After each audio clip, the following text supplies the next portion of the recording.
comme vous l'avez dit, Monsieur Massamba, j'aimerais que vous puissiez aussi me donner votre interprétation de l'arrêt de la Cour constitutionnelle qui a été dernièrement saisi par un groupe de députés de la majorité présidentielle.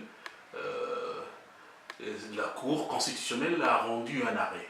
Vous l'avez suivi certainement. Cet arrêt, il est clair, il dit que aussi longtemps qu'il n'y aura pas élection en République démocratique du Congo, l'élection présidentielle, le président Kabila restera en fonction. Quel est votre point de vue là-dessus? Bon, la Cour constitutionnelle elle-même, elle pose problème. Bon, le problème provient de sa constitution. C'est une cour constituée par un gouvernement, enfin, par un régime qui n'est pas démocratique. Ces régimes qui doit tout à la démocratie, parce que c'est la démocratie qui a fait parvenir ces régimes en place, à la place où il est. Ce régime lui-même n'est pas démocratique. Mais par recommandation de la communauté internationale et le suivi du plan de Sun City, il s'est retrouvé obligé de créer une cour constitutionnelle, un conseil constitutionnel. Mais il faut partir déjà de la constitution de ces conseils constitutionnels. Lui-même, le président de la République devait avoir déjà à nommer, donc à imposer dans le conseil constitutionnel. Le Parlement, donc l'Assemblée nationale, devait avoir quelques personnes à donner à la Cour constitutionnelle. Il y a le Sénat aussi, et puis il y a la magistrature. Quand on regarde tous ces outils qui sont tenus par le pouvoir, on ne peut que douter de la sincérité ou bien du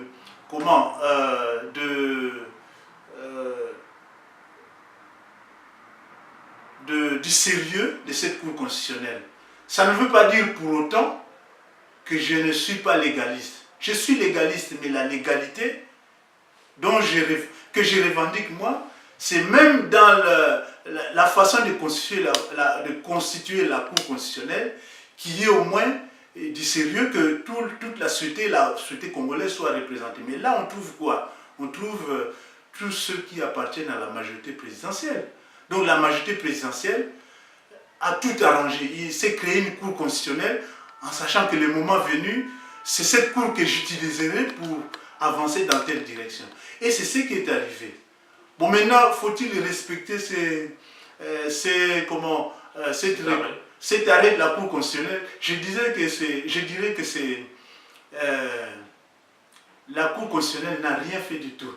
Il n'a fait que dire ce qui existe dans les textes constitutionnels. Le président doit partir,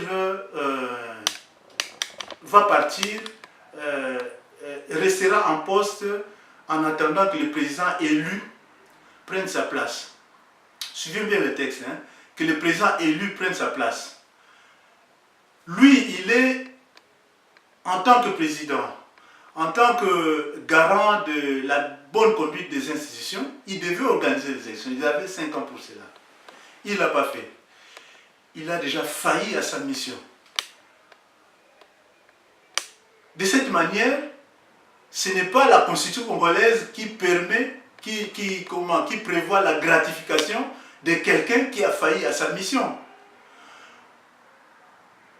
Lui, pour qu'il parte,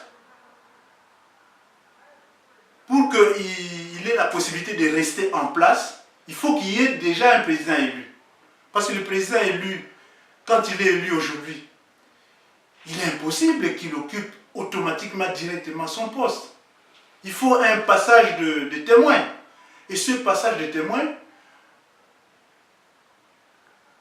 c'est fait dans quelques jours. Il faut une préparation, Donc cette préparation, pour certains ça peut être 10 jours, pour d'autres ça peut être un mois, pour d'autres ça peut être une semaine, ou même 2 semaines. Et notre constitution a donné un délai. C'est-à-dire que le président est obligé d'organiser des élections. Il organise ces élections, un président est élu, et à ce moment-là, on attend, on fait toutes les préparations pour qu'il entre en fonction, qu'il y ait une passation de pouvoir, comme on dit. Donc c'est ça ce délai-là. Donc s'il n'y a pas d'élu, il ne peut pas prétendre rester parce qu'il n'y a pas d'élu, il n'a pas organisé d'élection. Oui.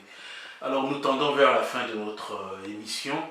Je pense, en tant qu'homme politique, vous suivez ce qui se passe à l'est de la République démocratique du Congo, précisément à Béni. Cette contrée du Congo est victime d'une, comment je peux qualifier ça, d'un massacre au regard des images qui circulent dans le net. Je ne sais pas si vous avez un mot à dire par rapport à cette situation. Ah oui, évidemment. Je crois qu'il y aura une réaction encore plus forte dans ce que le PCPI va donner comme dans un communiqué qui va être balancé par le PCPI. Je pense que cela ressemble à une épuration ethnique. C'est-à-dire que les autochtones qui habitent cette région doivent évacuer pour que d'autres viennent y prendre place. Parce que cette affaire ne commence pas aujourd'hui. La récurrence de cette situation montre effectivement qu'il y a une complicité de la part du pouvoir de Kinshasa. Sinon, avec ce qui s'est déjà passé, nous avons eu des officiers comme Mabandou Ndala qui est décédé, qui a été assassiné. Nous avons eu les manifestations, l'occupation du M23 de tous ces territoires-là, et ce n'est pas dans ce même territoire avec un régime qui se pourvoit en armes, qui est en train de s'armer lourdement, qui met tout en place pour l'armée, et qu'on voit un territoire comme ça être abandonné et des gens massacrés comme ça. Non, je crois que c'est vraiment une épuration ethnique et que le pouvoir a le devoir de nous dire ce qu'il pense. Parce qu'il y a une chose, les ADF Nalu, on dit que c'est les ADF Nalu. En fait, on voudrait reposer sur un nom qui existe, les ADF Nalu. On ne sait pas d'où vient cette rébellion, comment elle a été constituée, on n'en connaît pas les chefs. Alors que quand on parle de Boko Haram, il y a un chef. Quand on parle de l'État islamique, il y a toujours quelqu'un qui emporte le flambeau. Quand on parle d'Al-Qaïda, on parle de Ben Laden. Quand on a parlé du M23, on a parlé de Makenga, n'est-ce pas? Et puis, à un moment donné, à l'époque du CNDP, il y avait Kunda Batouare. Ensuite, il y a eu Bosco Ntaganda. Mais qui est la personne qui tient le ADF Nalu? On ne sait pas. On nous dit tantôt on a arrêté tel, on a arrêté une personne, il est du ADF Nalu. C'est une nébuleuse, on ne comprend rien du tout. Le pouvoir doit en savoir quelque chose. Alors, ce qui se passe, pour nous, démontre que le pays a déjà été en danger depuis longtemps et qu'aujourd'hui, que Kabila, qui est un des gros responsables, qui porte la lourde responsabilité de tous les massacres à l'Est, arrive en fin de mandat, qu'il laisse les places à d'autres pour qu'on trouve effectivement une solution. Parce qu'il ne faut pas savoir, il ne faut pas oublier que Kabila lui-même, son régime, s'est dit ami du Rwanda et de l'Ouganda, qui sont reconnus comme les bras armés, les régimes, enfin les pays qui arment qui arment des rébellions à l'Est. Alors que ces pays qui sont déclarés comme amis des dirigeants politiques du régime congolais, et en même temps, l'ambiguïté d'être en même temps des pays ennemis de la RDC. Cette ambiguïté-là ne peut être résolue, cette clarification ne peut être résolue que par le départ de Joseph Kabila. Donc maintenant qu'il arrive à un mandat, en fin mandat, c'est une chance pour la RDC. Faisons tout pour que Kabila, fin mandat, quitte le pouvoir et que l'on continue. Ok, mais nous sommes presque à la fin. Kinshasa, les provinces de la République démocratique du Congo, du côté opposition, se mobilisent pour une participation massive à des marches qui se feront à travers le pays. Il y a eu même des arrestations à Matadi. Cette marche se fera pour dénoncer ce qui se passe à Béni, pour dénoncer et dire non à l'arrêt de la Cour constitutionnelle. Avez-vous un mot à dire, un message à faire passer par rapport à cela? Bon, encore plus, c'est la manifestation de la démocratie qui doit prendre toute sa place. Une manifestation est légalement reconnue, surtout pour la bonne cause, pour la démocratie, pour le départ effectif du président. Donc c'est la bonne cause. Et pour la sécurité dans notre pays, ce qui se passe à Béni. La diaspora aussi se mobilise pour participer, à mener des actions ici en vue. C'est là qui montre que le Congo est une nation.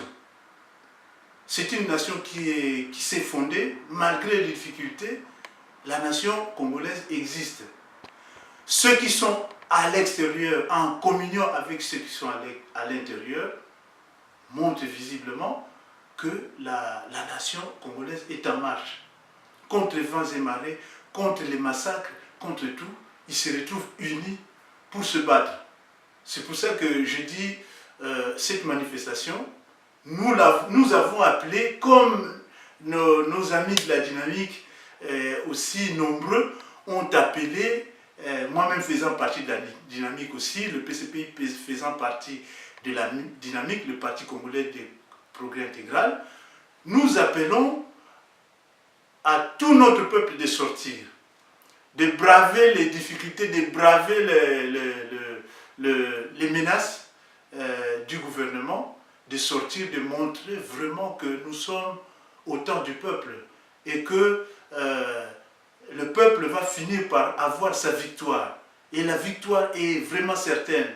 Nous tenons cette victoire pour cette année. Ce n'est pas contre quelqu'un, mais c'est la victoire de la démocratie. Oui, son dernier mot est bien suivi. Ça sera la victoire de la démocratie. C'est par ce mot que le président du PCPI, M. Christophe Massamba, met fin à notre entretien de ce soir.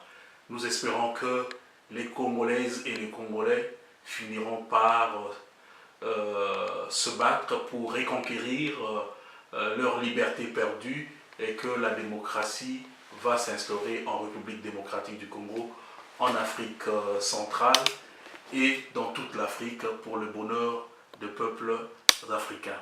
Merci pour avoir accepté de répondre à notre invitation.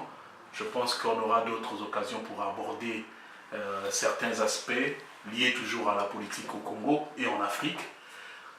Chers téléspectateurs, merci et à la prochaine.